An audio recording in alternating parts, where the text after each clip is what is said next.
من يهد الله فلا مضل له ومن يضلل فلا هادي له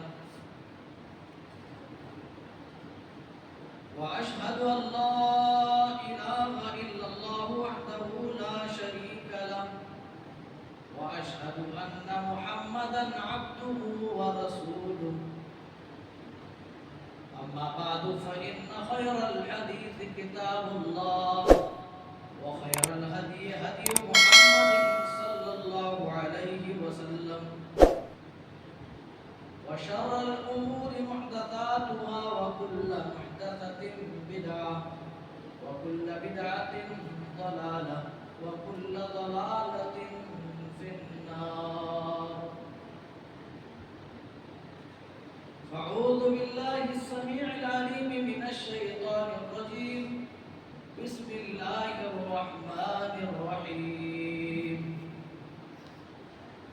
يا أيها الذين آمنوا كتب عليكم الصيام كما كتب على الذين من قبلكم لعلكم تتقون. قال النبي صلى الله عليه وسلم: من صام رمضان إيمانا واحتسابا غفر له ما تقدم من ذنبه.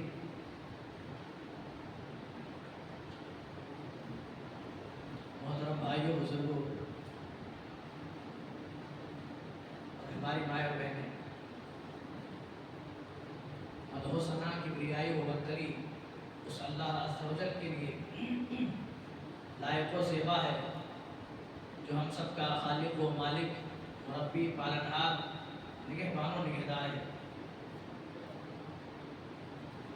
بعدہ انگنت درود و سلام نازل ہوں اللہ کے تمام بھیجے گئے انبیاء و رسول پر، خصوصاً بالخصوص احمد مجتبی محمد مصطفیٰ صلی اللہ تعالیٰ علیہ وسلم پر، جن کے ذریعے اللہ تعالیٰ نے ہمیں اور آپ کو سب سے بڑی دولت، ایمان کی دولت نصیب فرمائی ہے.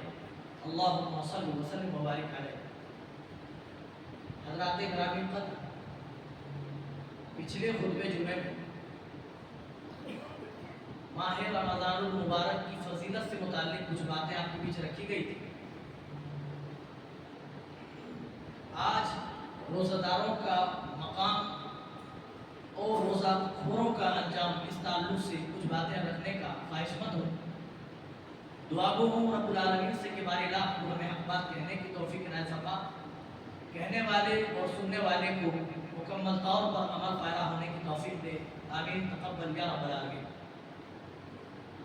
ہم نے پچھلے خطبے میں جانا کہ ماہ مبارک کا مل جانا یقیناً بہت بڑی سعادت مندی کی بات ہے، بڑی خوش نصیبی ہے جنہیں اللہ تعالیٰ نے یہ ماہ مبارک رمضان کا مہینہ عنایت فرمایا.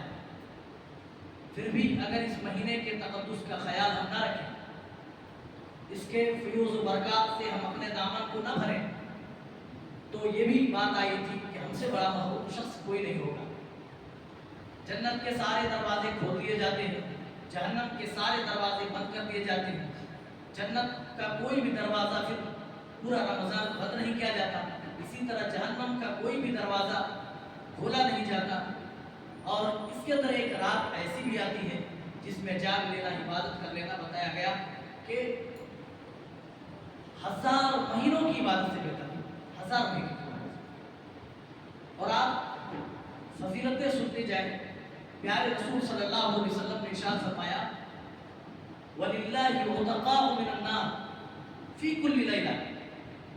یہ وہ مہینہ ہے جس کی ہر رات کے اندر اللہ تعالیٰ اپنے بندوں کو جہنم سے آزادی نصیب فرماتا ہے. اللہ اکبر. جہنم سے آزادی. روزہ داروں کا کیا مقام ہے، روزوں کا کیا مقام ہے. میرے ساتھیوں، اس سلسلے میں پچھلے خطبے میں یہ بات آئی تھی کہ اللہ تعالیٰ نے دیگر تمام اعمال کے بارے میں فرمایا: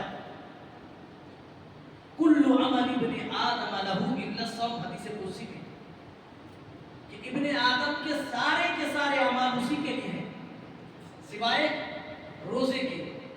فإنہ لی وأنا أجزی بہ. کیونکہ بندے نے میرے لیے روزہ رکھا ہے، لہذا میں ہی بندے کو بے حساب اجر و ثواب دوں گا. اللہ تعالیٰ نے روزے کا اجر بتایا نہیں. ہم نماز پڑھتے ہیں اللہ کے لیے، صدقات و خیرات کر رہے ہیں اللہ کے لیے، دیگر نیک اعمال ہم کر رہے ہیں اللہ کے لیے. تمام طرح کی عبادات، تمام طرح کی بندگیاں، ہماری ریاضتیں سب اللہ کے لیے. اور اللہ تعالیٰ نے ہمیں قرآن میں عقیدہ دیا اللہ کے لیے کیوں؟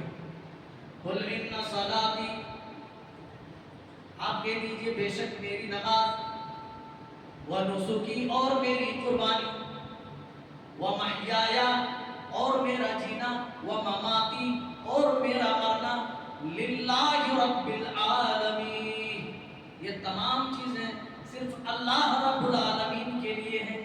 اس میں کسی طرح کا کسی ساجی و شریک بنانا جائز نہیں. تمام عبادتیں ہم صرف اللہ کے لیے کرتے ہیں. لیکن اللہ نے حدیث قدسی میں روزے کو صرف اپنے لیے خاص کیا، فَإِنَّهُ لِي وَأَنَا أَجْزِي بِهِ، کیونکہ بندے نے روزہ میرے لیے رکھا ہے، لہذا اپنے بندوں کو میں ہی اجر سے مالا مال کروں گا. یہ بھی بات آئی کہ کتنا اجر دے گا اللہ نے بتایا نہیں، بے حساب رزق دے گا. اسی لیے روزہ داروں کے لیے اس مہینے میں پیارے نبی فرماتے ہیں 2 خوشیوں کی گھڑیاں میسر ہوں گے. پہلی گھڑی اذا افطر فرح، جب وہ افطار کے لیے بیٹھتا ہے تو وہ خوش ہوتا ہے. وَإِذَا لَقِيَ رَبَّهُ فَرِحَ بِصَوْمِهِ، اور دوسری خوشی اسے تب ملے گی جب وہ اللہ کے پاس ملاقات کے لیے جائے گا. جب ہم سب اللہ کی بارگاہ میں جمع ہوں گے، وہ روزے کا بے حساب اجر و ثواب دیکھ کر کے بہت زیادہ خوش ہوگا. روزہ داروں کا اتنا بڑا اللہ کے یہاں مقام ہے، اتنا بڑا مقام ہے. حضرت سہل بن سعد رضی اللہ تعالیٰ عنہ بیان فرماتے، حدیث متفق علیہ ہے، بیان فرماتے کہ قیامت کے دن اللہ تعالیٰ روزہ داروں کو جنت میں داخل کرنے کے لیے ایک خصوصی گیٹ کا انتظام فرمائے گا. ایک الگ ہی دروازہ ہوگا. ان فی الجنت بابا یقال له الریان، جنت کے اندر ایک دروازہ ہے جس کا نام الریان ہے. یدخل منہ الصائمون، جس سے صرف روزہ دار ہی داخل کیے جائیں گے.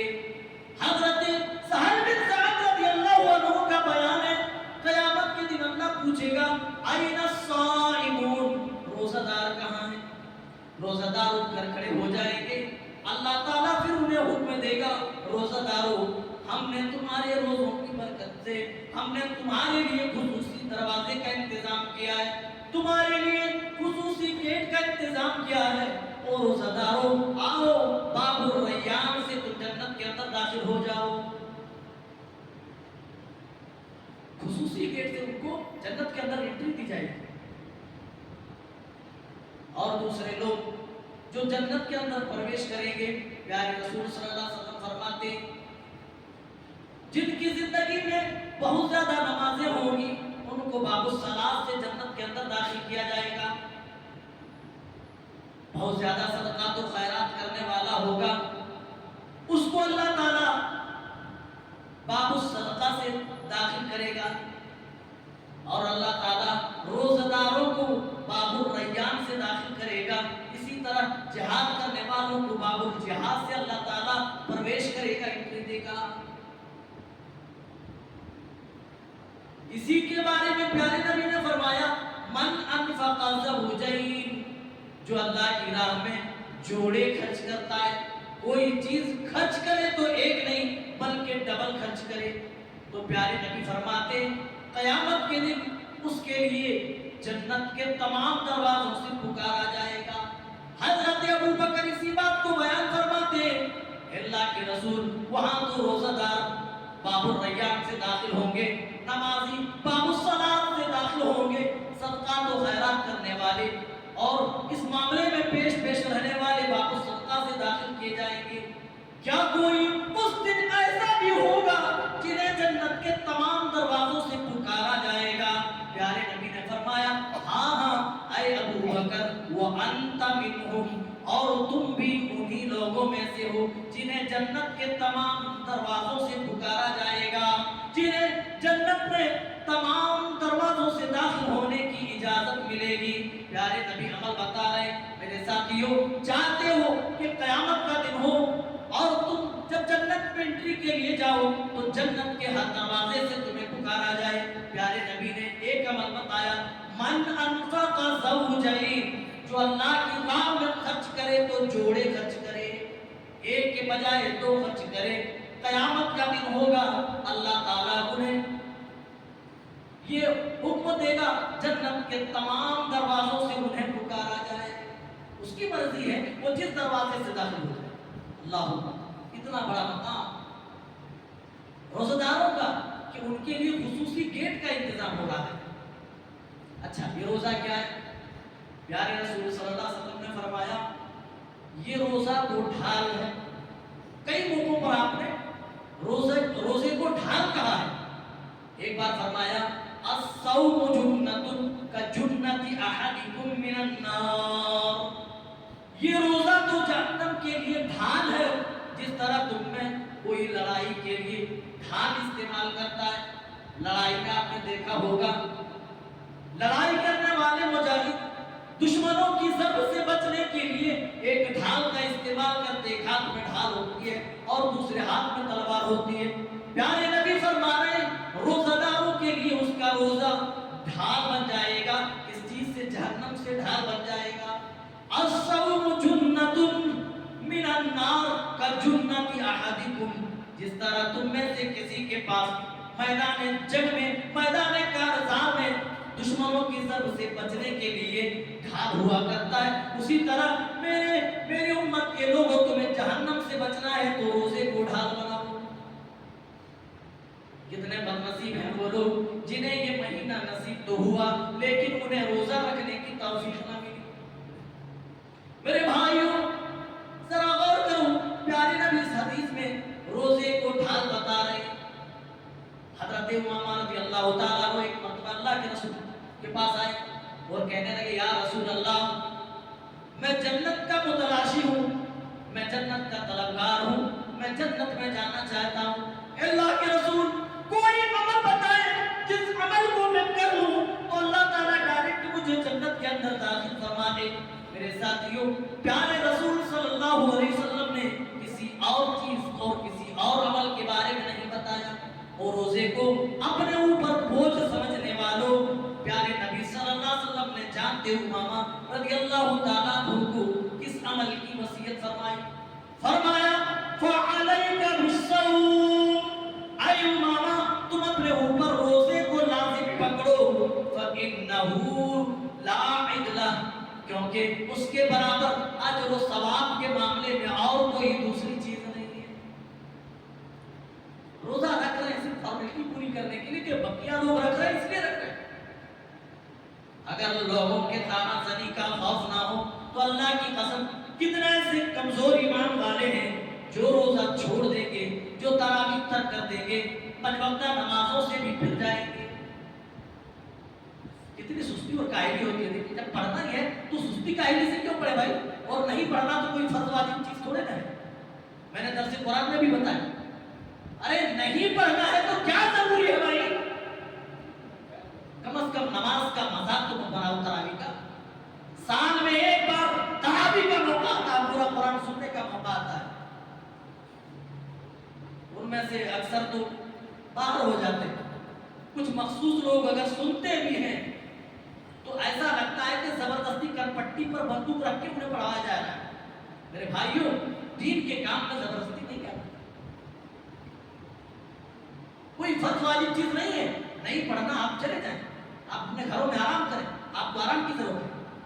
لیکن اگر پڑھنا ہے تو اللہ کی رضا اور خوشنودی کے لیے پڑھو, یہ اپنے اوپر بوجھ سمجھ کر مت پڑھو. اسی طرح روزہ رکھنا ہے تو اپنے اوپر بوجھ سمجھ کر کے مت رکھو.